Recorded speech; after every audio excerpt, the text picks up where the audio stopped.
خالو کو زکوٰۃ کا مال دینا شرعاً اس کا کیا حکم ہے؟ چنانچہ اگر کسی شخص کا خالو غریب ہے، خالہ خالو غریب ہے، نصاب کے وہ مالک نہیں ہے، تو اس صورت میں وہ شخص اپنی خالہ کو یا خالو کو زکوٰۃ دے سکتے ہیں۔ زکوٰۃ دینا اس کو جائز اور درست ہے، اس میں کوئی حرج کی بات نہیں ہے۔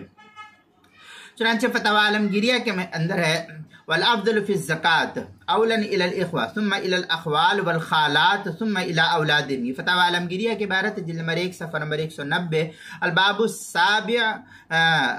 السابع کے تحت جو ہے اس کو نقل کیا۔ البحر الرائق جلد نمبر 2 صفحہ نمبر 243 باب المصرف جو HM سعید کراچی کا چھپا ہوا نسخہ، اس کے اندر بدائع الصنائع جلد نمبر 2 صفحہ نمبر 50، فتح القدیر جلد نمبر 2 صفحہ نمبر 217، فتاوی شامی جلد نمبر 2 صفحہ نمبر 346۔